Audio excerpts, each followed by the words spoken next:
When somebody hires us for our services, the expectation is they are paying us for the value we're giving them. So sometimes business owners can get in a mindset of, I should be praised for what I just delivered. And it's like, no, they paid you good money for the value that you just delivered. And you should be thanking them for their business. Hey, everybody. Welcome back to another episode of the Pretty Focused Podcast. I'm back here with Tialyn John, and I like to call Tia our resident business expert because she is. She has poured so much into the businesses of our Pretty Focused grads. She has written master classes for us. She is the author and facilitator. She's the author and facilitator of our mastermind with our grads that we have. And on top of all that she does for Pretty Focus, she also has her own business coaching business where she is working one-on-one with businesses in several different industries, not just photography. You do work with a lot of our grads, but you have and you serve business owners in multiple different industries. On top of that, you have incredible experience in the corporate world, working for Fossil and Bath and Body Works and managing them and managing large marketing budgets. And so you bring all of that to Pretty Focused, and we love it. We love it. Thank you so much for just being so generous with your information and your knowledge. And today's topic is a tough one, Tia.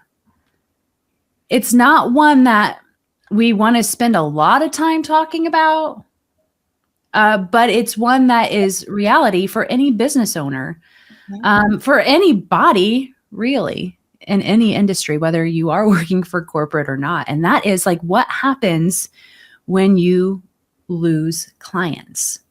Yeah. Like, how do you handle that? And I want to talk about how you handle it emotionally and logically. How can you keep moving forward with that? And I also, if you are not a student yet, or you're not a grad, I don't want you to hear this conversation and like get scared that you're going to lose clients. Okay. Don't be like, I'm going to lose clients. So what's the point? Because I think that we can go there. Yeah. So don't do that. That's not what this is about. This is about giving you hope and practical tools, if and when it happens. Yeah.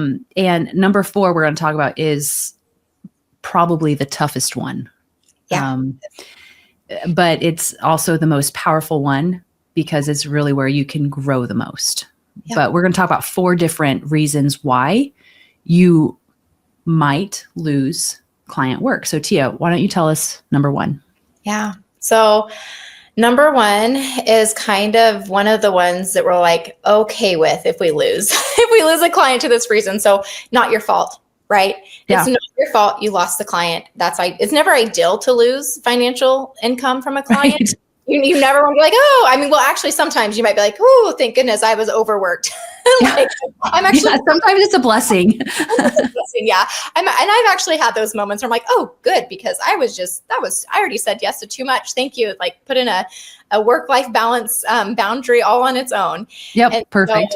But you're not always at fault. And that's really important to understand. And so when you think about it as business owners ourselves, it is our job to manage our business and our profitability. And so we have strategies in place that allow us to be profitable. So usually as a third-party contractor, if you're hired out, is because a business has a certain need that you can serve and they have a certain budget. Sometimes that changes. Sometimes budgets shift. Sometimes strategy shifts. I know I have lost a client before because they took their business in a completely different direction. And that was great for them. It was hard because I had partnered with them for several years, but I was excited to see them take their business to a different level. and to test out and try new things and grow in a way that they were passionate about. So even though like the loss of the client was hard, I was excited to see them continue to grow. But That's also, a great attitude. yeah. And then also just understanding like I didn't do anything wrong, right? It wasn't that I wasn't enough. It was simply that they have gone in a new direction and they needed a different service offering, right, to fill the needs of their business. And that's okay. So reality is that we're not going to always have those clients that we're with until we retire. Like sometimes you get lucky, but that's not always reality because businesses are going to shift, processes are going to shift. Yeah. Kind of thing. And so not your fault. That's one of the reasons why, you can lose clients on that. Yeah. It's, it can be really easy to internalize that and think that it's your fault. But Tia, can you be real with me for a minute? When you lost that client, did you go from, oh, I'm happy, like from like working, like, oh, I'm so happy for them. Yeah. Or was it a process to get there?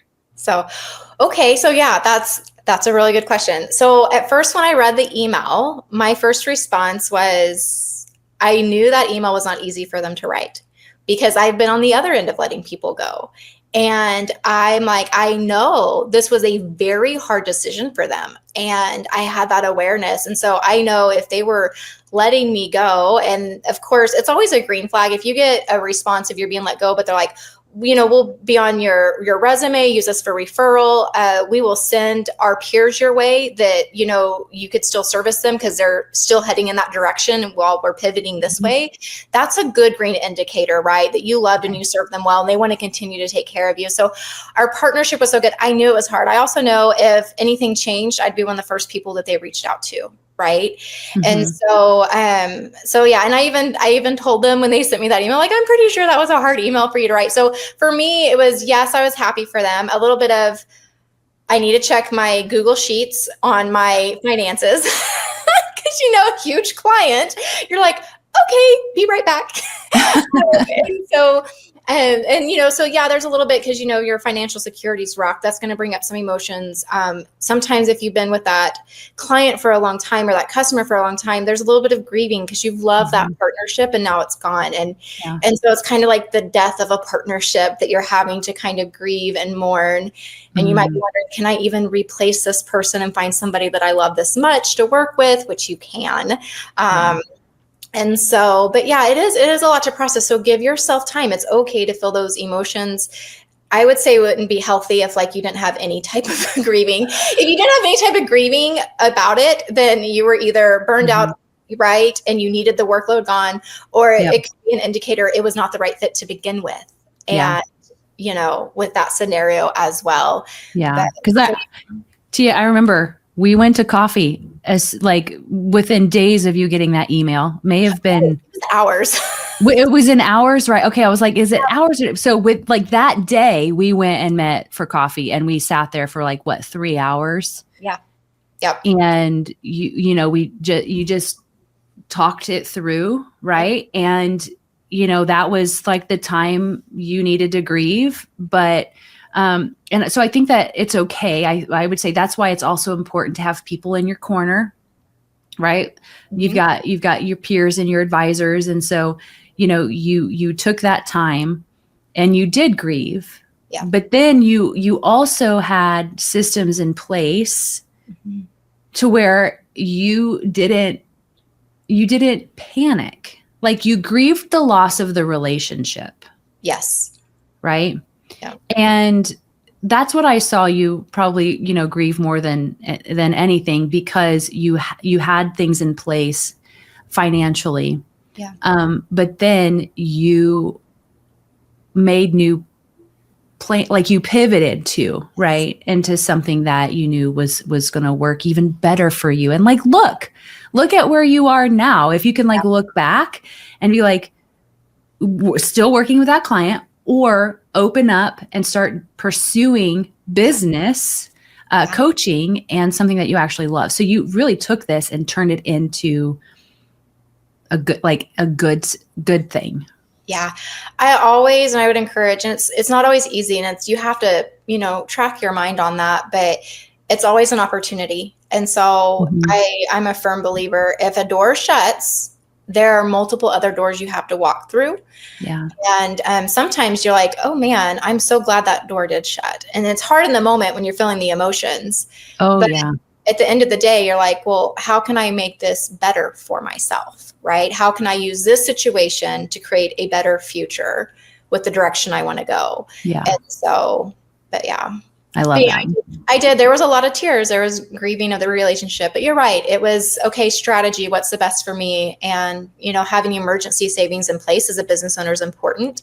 And that gave me the freedom and flexibility to spend quite a few months deciding how I was going to choose to replace that income. So I wasn't, scattering, emotionally grieving the loss by also trying to figure out how to pay my bills. That wasn't there because of strategies and stuff in place. Right. And for those of you who don't know, Tia's full story is that, and I bring this up because I think it's important to know that, like, you're a single mom. Mm-hmm.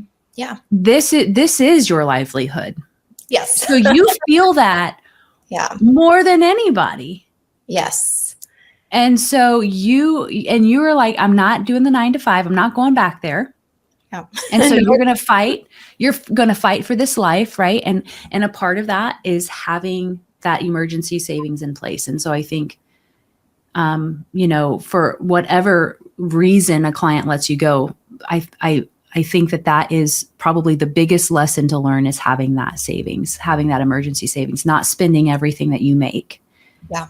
And it truly giving yourself like that financial peace. Yeah, it's one of the best things you can do for future self, especially if you're in a season of abundance. You feel like this will always be, which is sometimes why when you lose a client or customers all of a sudden because something out of your control, and then now it's all gone or part of it's gone. I don't want to say all gone. That's catastrophizing, Yeah. Right. But, just the reality is I see a lot of times people are in a season of abundance and they feel like they're immune to other businesses needing to pivot because theirs is so abundant they can't even imagine somebody else not wanting to utilize their services anymore, or somebody else struggling in their business, and they kind of forget that and have blinders up. And so so always putting back for future self, knowing that every business is going to lose some sort of client or customer for one reason or another. You're not immune to it. Yeah, I think this is where having we've talked about this before. A SWOT analysis, where you're just aware of the threats. You keep them actually out in front of you. Mm-hmm. If you keep the threats in front of you, then they don't surprise you. Correct. You know what I mean? If you ignore them and you keep them behind you and you never acknowledge them, then they're going to creep up and surprise you. But if you keep the threats in front of you, and then then it's just not as surprising. Yeah. And you can be proactive, right? Proactive. Yes, exactly. Yes, for sure. Exactly. Okay. So let's talk about the second reason. Yeah. So with contractors, so if you're not working for an employer and you're a contractor, it's really not meant to be permanent work. And so you will have clients that bring you on, and maybe so within food photography industry, I'll speak to that. So maybe it's a couple shoots that they need. Maybe it's a certain season or quarter where they need the additional help, depending on where they're at as a business. And sometimes it is a client who's looking to not do that task at all within their business. So they want to outsource it all, and they do want an ongoing partnership. So really, when we think of, is this client seasonal, understanding that up front. So knowing what the contract is, right? When you're signing a contract to work with somebody, because too, I've seen where you can build these great relationships seasonal and you just know they're going to keep you on because you guys worked so good together, right? Yeah. Like you're serving them well. But we have to go back to the thought of their business needs is what dictates who they can bring on, who they can keep on. It's not a heart to heart place, they have to be profitable. And so again, it could be just a seasonal thing that they need you for. So understanding that upfront as well helps you to better plan. Like, am I going to have to replace this client in a quarter because they're no longer going to need my services? Right. And a lot of that comes from business owners, especially third-party contractors. Some of you guys might shy away from having those conversations, right? Like, hey, is this an ongoing? How much can I expect, right, per week? How long do we want to carry this out? And so sometimes you guys might shy away from those conversations, and it's a disservice to you because then it's hard for you to plan and find security within those clients as well. Yeah.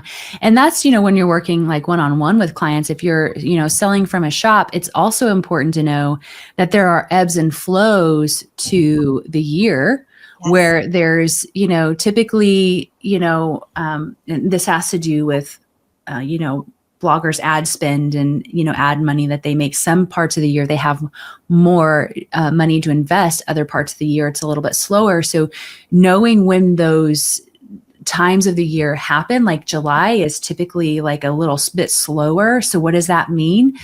Well, I mean, that means in, March, April, and May and June, maybe you're doing a couple of extra ones. And then if you do it right and you have the right system in place, maybe you can take all of July off. How amazing would that be? Right. Yeah. If you made up for it in the previous months, or, you just prepare for it, or maybe you create less in July, Yep. right? But you maybe add a little bit more in, the beginning part of the year. And so knowing those ebbs and flows of the industry as well, kind of helps you be able to plan for the seasonal slumps. Yeah. And that's important for business owners, because if you've never worked in like corporate world, that's how sales work too.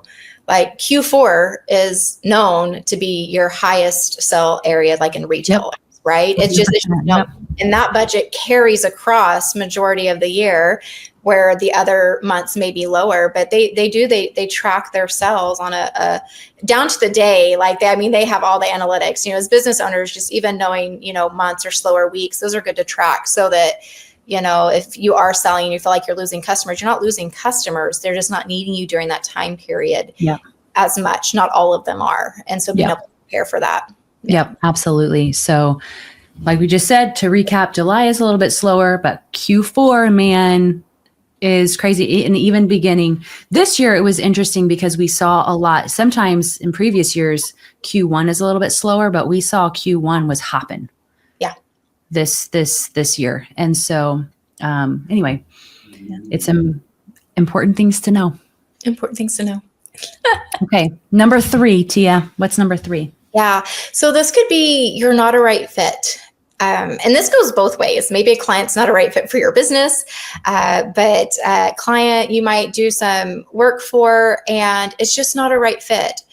And that's not a bad thing. And so I think sometimes we have this realistic expectation that we should be a perfect fit for anybody who comes our way, and that's not reality.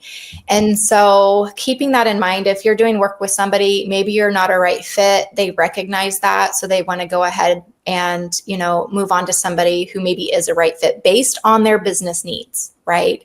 Yeah. And so maybe it's, their preference of styling as a photographer, all that kind of things. Now, of course, they should be looking at that before they hire you, but sometimes they don't. Let's just be honest.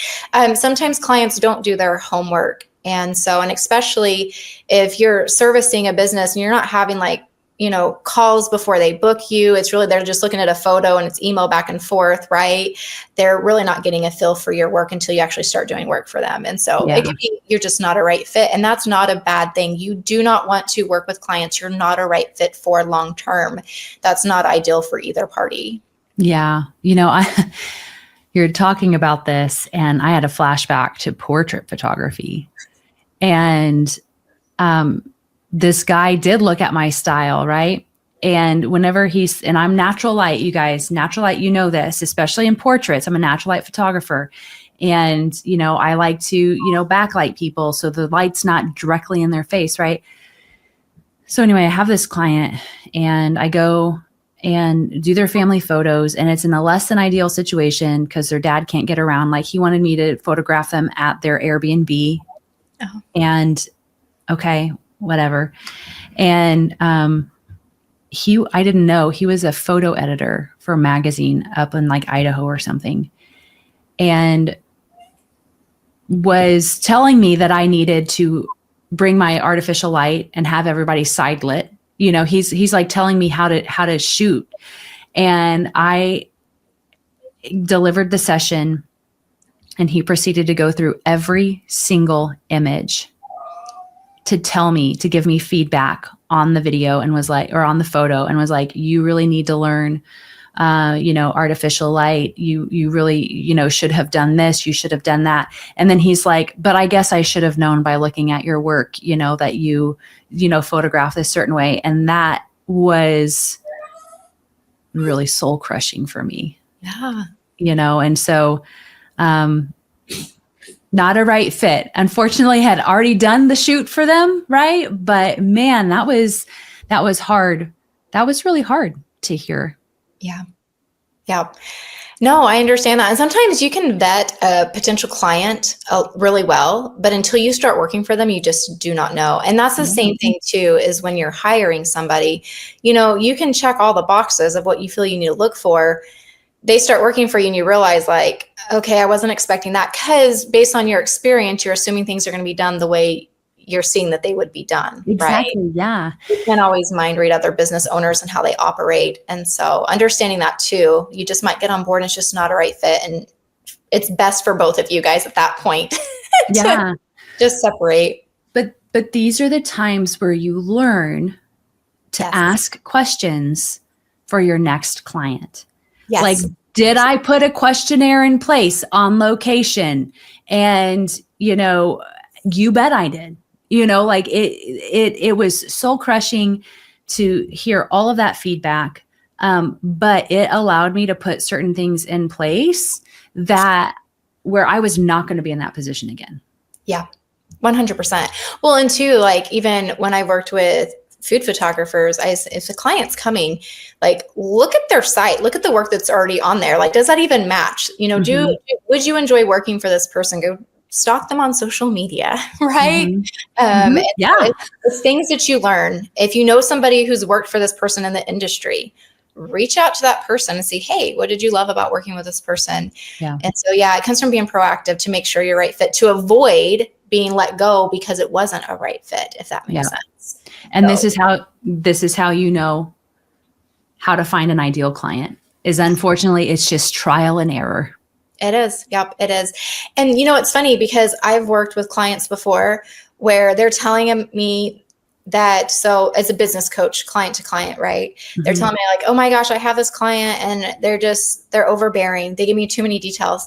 And I'll work with somebody else. They're like, they don't give me enough details. They just want me to have creative freedom. And it's so funny because it's like people in the same industry, right? So like photographer, this person's giving me too much, of putting me in a box. I can only shoot X, Y, and Z. And this person, is like, I need to know what they want. Like, I just don't want creative freedom. And so it's like, okay, you guys need to swap clients.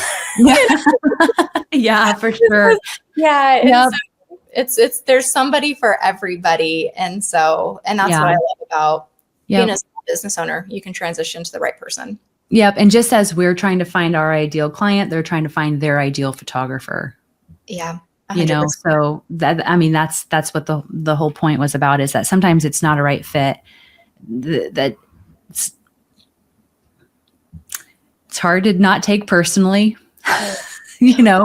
but let's learn from it. Yeah. And sometimes people are like, they feel rejected, right? If they're not a right fit. Yeah. But that's not the right way to feel. It's like you want them to have somebody that can serve them, that they love working with. And that opens up room for you to find a client that loves working with you. Yeah. And so it creates space. And so it's not a you thing. And so just kind of get rid of the unrealistic expectation that you're going to be for everybody. Like it's okay to not be for everybody. And when you start to niche down, it's important to not be for everybody. Yes. And just think too, that person is not for you.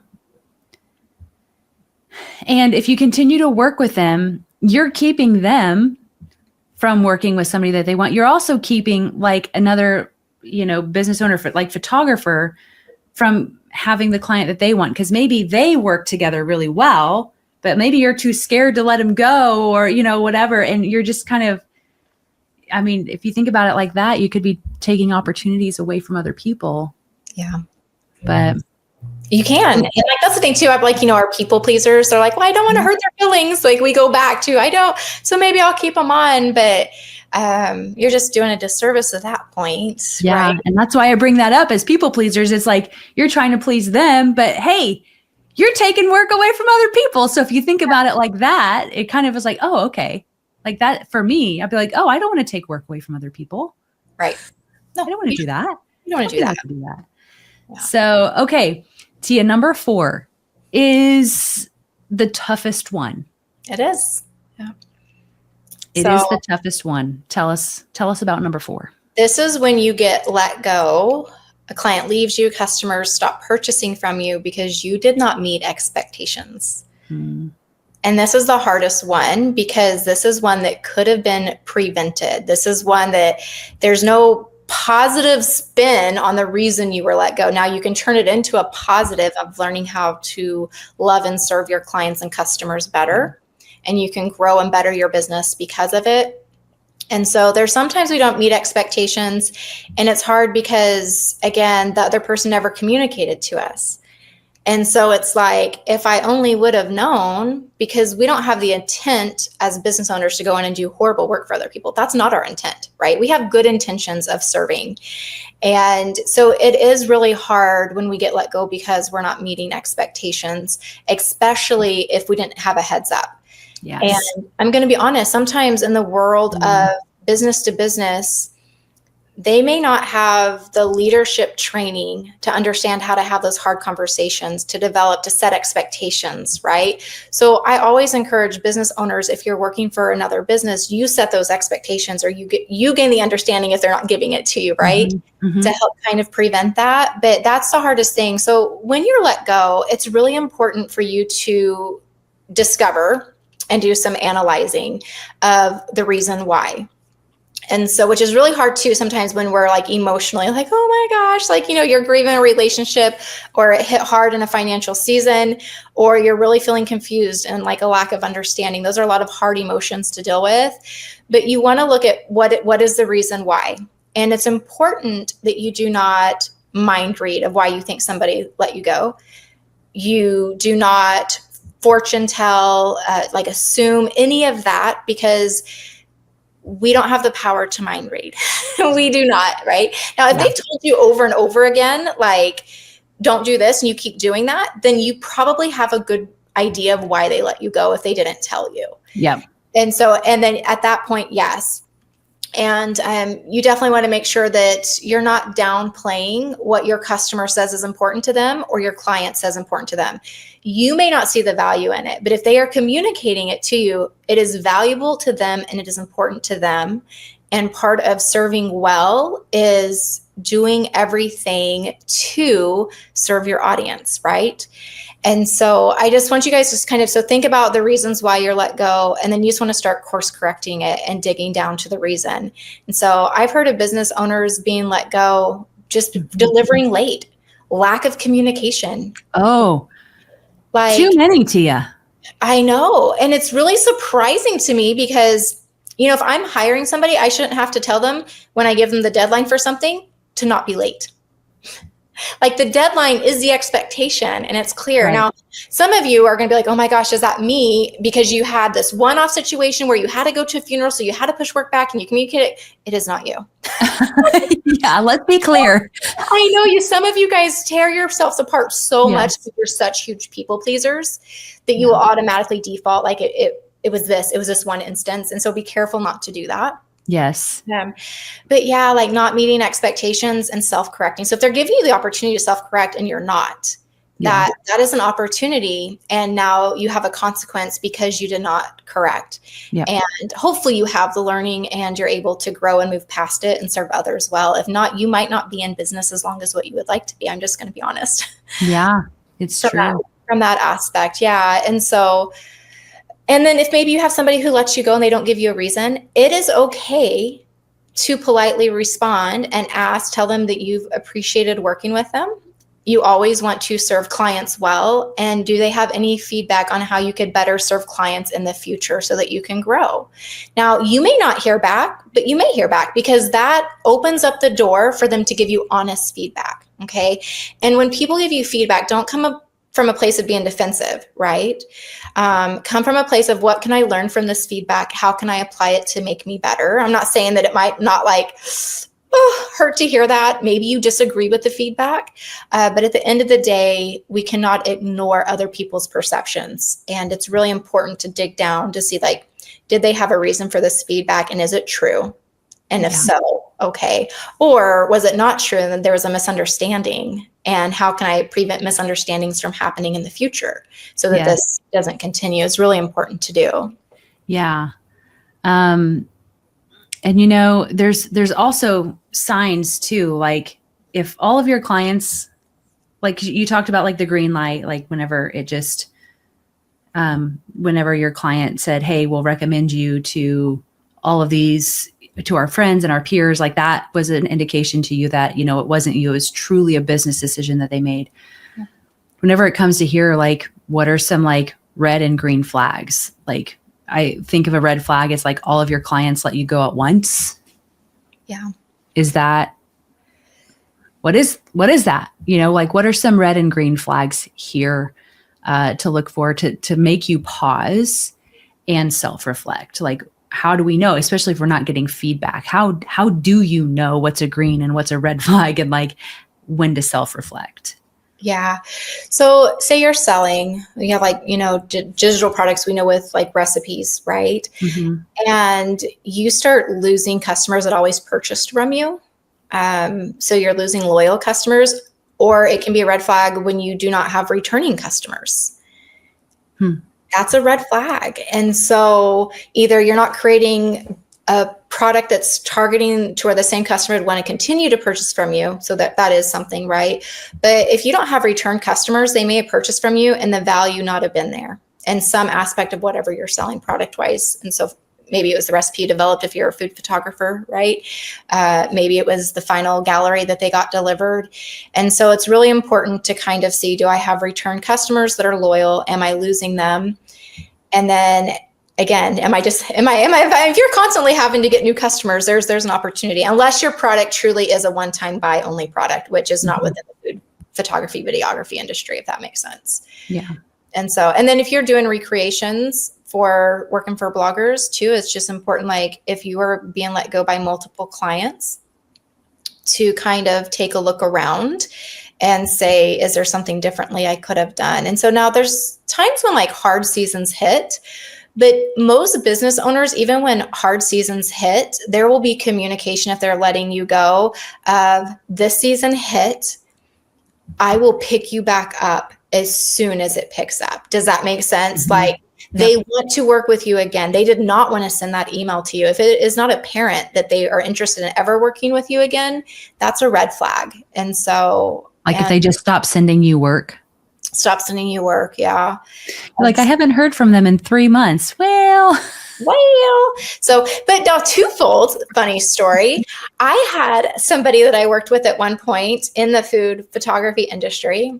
I had done a ton of work for this person and they ghosted me all of a sudden. And I'm like, what did I do wrong? Like, I had shot a ton of work for them. I almost thought something had happened to them. Right. Mm-hmm. And so, I didn't hear anything. And I always would ask, like, hey, any feedback? Just let me know. They never gave feedback, which I'm going to be honest, if you're working with somebody who never gives feedback and they let you go, that is a red flag. Like when you care about, it doesn't mean that you're doing amazing. And then all of a sudden they pivoted, right? Like, and so it might mean they're avoiding a conversation with you. Mm-hmm. And they're going to do what's comfortable for them, which is just find somebody else to quickly replace you and move on. Mm-hmm. And so which is why you want to ask for feedback if that happens. And I did, they never responded.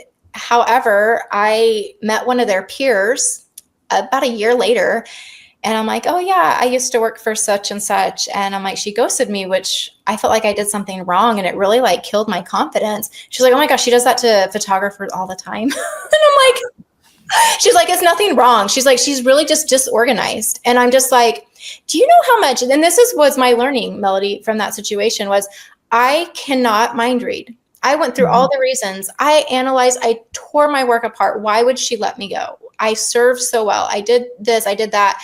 I changed things, trying to be better, to be enough, to not be ghosted again. Just to find out it was a her thing and not a me thing, which is why I'm really big with business owners of do not entertain mind reading why somebody let you go. you reach out for the facts. If you don't get the facts, you do a little self-reflection, and then you move on. If you start to see a pattern of people letting you go, there probably is something deeper going on. And it might even be just you're bringing on the wrong clients, right? Yeah. They're not a right fit. That is a problem. That is a you Yeah. problem if you're continuously bringing on the wrong clientele, that you're not maintaining them. And there's some disconnect there as well. Does that make sense? Yeah. And then if that client came back to you like, you know, a year and a half later, would you have said yes? No. No, 100%. No? Yeah. Because just the communication, right? Like, Then no. you know she's not your ideal. And Tia, we hear of these things happening. And the thought of, the kind of like the response to that is like, well, they shouldn't do that. That is unprofessional. They should have communicated with you. And it's like, what do you want? What do you want me? Like, I can't make them communicate to you. You know what I mean? Like, there's just going to be, people who are just not good at communication. Yes. And you know what I mean? So it's like, yeah, no, it's not professional, but there's nothing I can do about it. Like, it's outside of my control. So there are those things where it's like, okay, they ghosted you. Super sorry that happened. It's frustrating. So first of all, know how it makes you feel, and don't do it to other people. Amen. Okay? Don't do it. This is like hard. This is like, I say that because this is something that I'm trying to make sure I stay on top of my communication, right? Because when you communicate, people feel valued, right? Yes, they do. And so you've got to do that, whether you can accept the work or not. If you're full, if you're like full and somebody emails you and inquires, don't just be like, oh, I'm full, I'm not even going to respond to them. No, respond to them. Yes. So, but it's like, but we can't, there's going to be those times in those situations where we just have no control. We don't. I would love the world to be perfect. Yes. There's so many things that I would love to improve in this world, but I just can't. So I'm only responsible for myself. Right. Well, and a big mistake we make is we think other people work, operate, and think like us and learn like us, and they do not. Yeah. And I see that too. Like, I had a client one time that I had to turn my notice in. I found more of a dream client who fit my needs of how I could serve them. And I let the other client go. And again, this was years back, probably 2018, I think it was 2018. Wow. A long time ago. Long time ago. Long time ago. And so I did not feel like that person liked my work because I got no communication, right? I would ask for the feedback. I wouldn't get it. I worked with them for like a year. I turned in my notice and they're like, how much can I pay you to stay on? I love your work. Like, is there anything I can do differently? I had no idea that they valued me that much because they didn't communicate it. So again, it goes back to, I was kind of burnt out because what my mind was telling me, because I had other clients saying X, Y, and Z, right? The positive encouragement. Those of you, words of affirmations, a love language for you. You need clients that give words of affirmation. Just convince yourself that you're not enough. So you have to be careful too, from a mindset perspective, of knowing your own mental patterns and traps. And so I was like floored. I'm like, I had no idea that she loved working with me that much, because not what she had said, what my mind had said she had said, if that makes sense. You have to be careful with that stuff, especially when people let you go. It's very easy to go down the catastrophizing worst case scenario. I'm not enough. And so you really got to focus on the facts that are in front of you. Let go of anything that's not a fact, and just make wise businesses. If you can grow and change and serve people well because of it, that's great. And if, or you might just need to just keep doing what you're doing and understand you were let go from reasons outside of your control. And that's okay. That's going to happen. That's normal within any industry to lose people. Yeah, absolutely. And I think too, it makes it harder with written communication. And so this is why I recommend the book, Digital Body Language, because it just is a really good reminder how to communicate digitally, and to not read into certain, the way certain things are phrased, right? Yeah. Like, now in today's world, when you put a period, Like I will literally text one of my best friends, and if I put a period, she thinks I'm mad at her. I'm not kidding. Literally have had this conversation because I'm like telling her what I'm learning in the book. Yeah. And she's like agreeing, like, yep, because you told me a couple of things and you put a period and I thought you were mad at me. Like, you know, like this is one of my best friends and she thinks I'm mad at her because I put a period. Yeah. And so there are things like digital communication now can often cause anxiety. We get like this digital anxiety. And so I think this plays a part in it too, with how people may or may not communicate to you. You know, they may respond, thanks, period. Yeah. Like, hey, I just sent your photos. I hope you appreciate them. And their response is thanks, period. And you're like, what did I do wrong? Yes. She hates them. You know, and so we read into those things. Yep. Or maybe the response is even worse and it's TY. Yeah. Or nothing at all. Like you just send them the gallery, nothing at all. And so, Yeah. and then but that goes back to, it's not their responsibility. So here's the thing that we have to realize too, as business owners, when somebody hires us for our services, the expectation is they are paying us for the value we're giving them. So sometimes business owners can get in a mindset of, I should be praised for what I just delivered. And it's like, no, they paid you good money for the value that you just delivered. And you should be thanking them for their business, not them thanking you for your level. They paid you. They paid you. It's a non-negotiable. And I'm going to be honest, some of the creative industry, when they are so emotionally tied to their work, I see that more in those industries versus industries that are not visually, creatively done. Because like some of us are like artists with our pieces, right? And we're super excited about it. And other people are like, no, this is a tool. This is a value. You know what I mean? Like it's a different mindset. No, that's so true. It's so true. Like I delivered this work for them that's going to help them in their business. And so we have an expectation of how we think people should respond. Yes. Like you just said. And when they don't respond in that way, we internalize it. We've done something wrong. They hate our work. This is not my ideal client. And, you know, like we just spiral down this. Yeah. And then if you get let go or you lose a customer, guess what? All of that spiraling, kapow, blows up, right? With this one situation. And it takes a wrong turn. And so not good. Man, that's good. That is so good to you know, make note of. And I think the thing to remember is that we are in a service-based industry. Yeah. Like photography for food bloggers is a service that you are providing. Mm-hmm. And serving clients well is so important. And unfortunately, it's very subjective. Yeah. And I've had conversations with people who hear me say that and they think, whoa, I'm not a doormat. And I'm like, I didn't say you were a doormat. I said, we're going to serve well. That doesn't mean you have to say yes to everything. That doesn't mean you can't have boundaries with people. Yeah. It means you're going to serve them well. It means that at the end of your emails, you're going to say, I appreciate you. Thank you for your business. It means that your deadlines are going to be met, you know, instead of waiting until past the deadline. True story, Tia. We've heard of photographers who waited until after the deadline to shoot the recipe. It failed. And then she has to reshoot it. This happened multiple times. Yeah.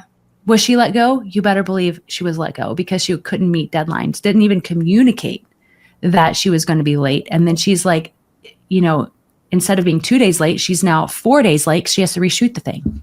Yeah. And she had the recipe for like, you know, 1 to 3 months. So, you know, this happens. And so serving well means you're delivering on time. It means you're communicating well. It means you are rejecting good for great.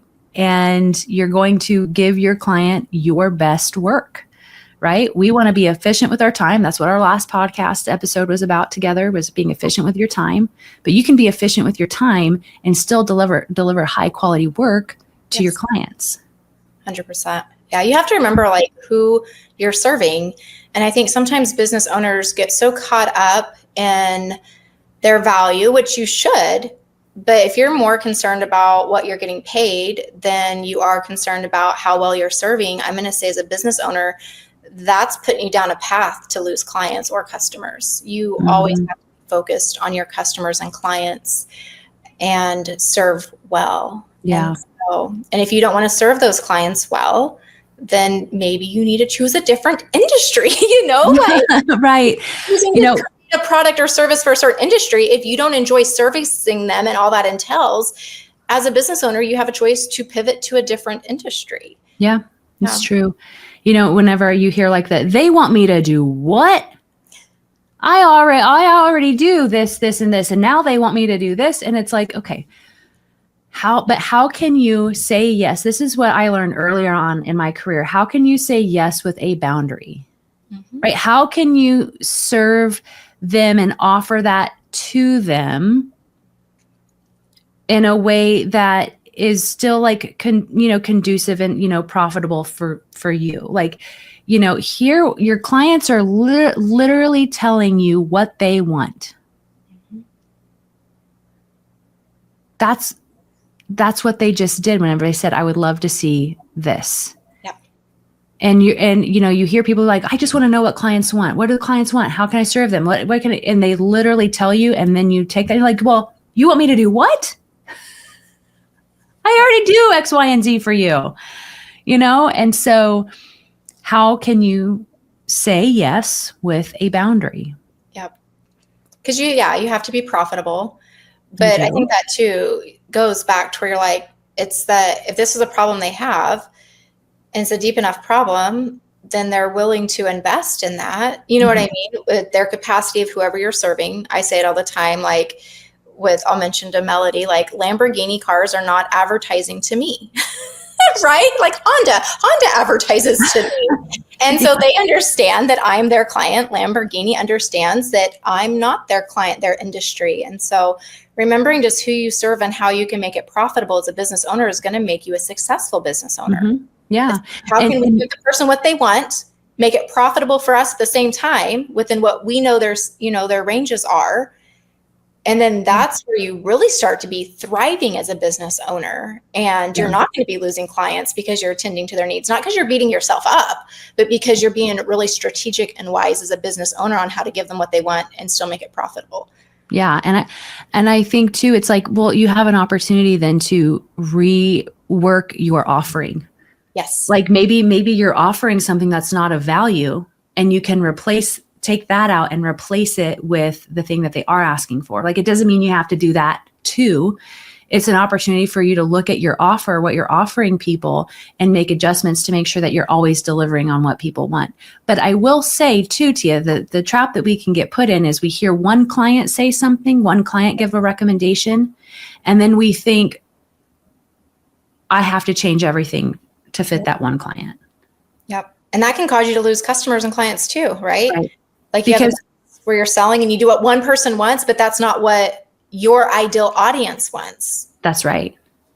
Yeah. That's right. And so we make adjustments to our business based off of that one client who we've never worked with. Yeah. And forget about the conversations we've had with our clients. This is why if you're working with clients and you've got people buying from your shop, you've got to start conversations with them from the very beginning. Right. And stay focused on who you're serving, because you're over here, they're loving your work, but you've got somebody over here recommending people need to do X, Y, and Z. And then you can say, well, I'm not people. These are my people over here, and this is what they want. And so I'm just going to tune out what they say, and I'm going to focus because I know what my clients want. And so, just because you hear, one person say and give advice doesn't mean it's a one size fits all for everybody. Right. Yeah. And as a business owner, you don't have to entertain it either, right? They're not your ideal client, so there's no need to respond. It's like, don't waste your time, right? Mm-hmm. Like, oh, okay, that's not for me. Good to know, unless you want to go back to your clients and see if that's something they're interested in, but don't ask that unless you're interested in actually doing that. Like there's a reason to research and get their hopes up and then not do it. And so, And, Tia, I kind of want to end this episode with this one thought, and as an empathizer and just having conversations with people in our community, they might hear some of these things and think, oh no, was that me? Was she talking about me whenever she was saying that? Did I deliver late and that's why I was let go? And so you might even take some of these things and wonder, oh my gosh, was that me? Are they talking about me? And so it just will cause a little bit of panic. And so Tia, I want to talk about people who are thinking, oh shoot, is this me? Yeah. Because sometimes it's not, and the people who it's not. And so can we wrap it up and talk to those people? Yeah. Well, first of all, it's funny you say that, because yes, from somebody saying, if you've done this, you're like, oh my gosh, she's talking directly about me. She knows about the situation.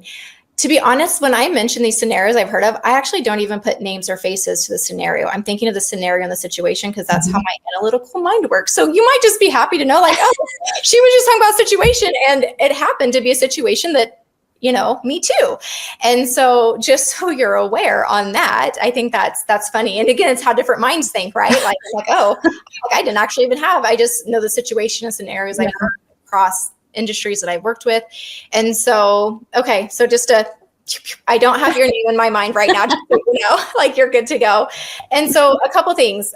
One, if you're the business owner and you're like, man, that possibly could have been me, I did something wrong. First of all, you have to understand, if you didn't do it intentionally, I don't feel like you can hold yourself accountable to being at fault. It's just acknowledging that was not the best way of handling things.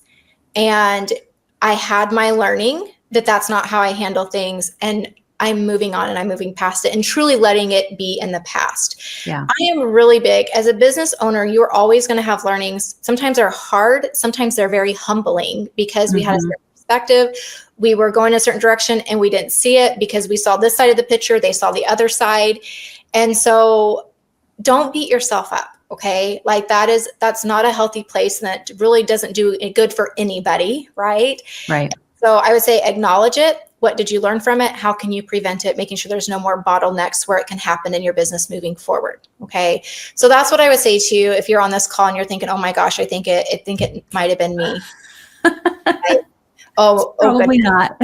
It's probably not, to be honest with you, because, with business owners, sometimes the people who were given feedback and didn't apply it are still in denial that it's them at all. So, and they have no idea that it is them, because they refuse to see that. And so unfortunately that's on them, and that's something that they have to handle. But if you're that business owner, you're thinking, oh my gosh, is it me? Did that happen? And you're like having flashbacks of past client relationships, your business is not doomed. You are a great business owner because you care enough to wonder if it was you and fix it, so it's just true. It's true. You care, and you never want to be the reason why somebody let you go or a customer stopped shopping with you. And so, but on the other end too, I just want to encourage you, don't go to all these people who've let you go and bombard them now because you're trying to get peace of mind on the reason. Don't do that either, right? Just say, what can I learn? What can I adjust, and move on? But give yourself grace. That is, as a business owner, you can never give yourself enough grace. And as long as you're course correcting and moving forward, you're doing the right thing. So. Yeah. Yeah. And you talk about course correcting, and sometimes the reality is like, you don't know what you don't know. Yeah. And I get that's part of this scenario and conversation too, that you don't know what you don't know. And sometimes you won't, like you said, you're not going to hear the feedback, and you're not going to know, and you might not even know how to course correct. But that's where having a community in your corner, and honestly, like a coach in your corner is really important. So you're not doing it alone. We can, sitting in our studios or at home in our office, it's just us and our thoughts, man. And they can take over fast. And so have community, have peer-to-peer support, have people in your sphere of influence that you can talk to. Get a mentor, get an accountability partner, get an advisor, get a business coach to help you work past this. Tia last year started her business coaching business, and anything that you set your mind to, Tia, I just watch flourish. And it's been so cool to see how you've been able to build your coaching business. And so if you are like at that place where you are like, I think I need some extra support here, whether it's mindset or whether it is like the practical business side of things, you can book actually a free discovery call with Tia. And I've got the link in the show notes in the description, and you can get a 15-minute discovery call with Tia. And then you can decide, hey, do I want to move forward having somebody in my corner like this who's going to kind of keep pushing me forward and helping you? Like, when you lose clients, sometimes it's like, I don't know how to handle the situation. Having people in your corner is going to help you navigate that even better. Because here's the thing is, we don't want to just create a job for ourselves. And so many of us do that. I was so guilty of that. It's like, I have my own business. And it's like, no, actually, I just turned myself into like somebody who just created a job for myself, right? Didn't have a lot of these things in place whenever I first started. That's why we work so hard to help bring our students along so they can start out, Tia, 100 times better than what we did. 100%. Like all of our hard learnings. We don't want anybody to have to learn those again. Yeah, no. And these were me. This was me, you guys. Like when we talk about it was not your fault. When we talk about the client work was seasonal, when we talk about not a right fit, and we talk about did not meet expectations, I don't know about you, Tia, but I've had every single one of these situations happen to me. It's hard. It's hard. And so been there, done that, learned it. And so we're just a couple of steps ahead of you, and hoping to help set you up for success. So again, don't think that we were all talking about you. We weren't. We were talking about ourselves, like it can happen. It can happen. And so, but I hope that you guys were encouraged from this episode. Let us know. Will you send us a message and let us know if this was helpful for you? And then if you want to book a 15-minute discovery call with Tialyn and her business coaching, we've got the link down for you below. But Tia, thank you so much for being here. It was a great conversation, as always. Always happy to be here. All right, you guys, I'll see you next time for another episode of the Pretty Focus Podcast.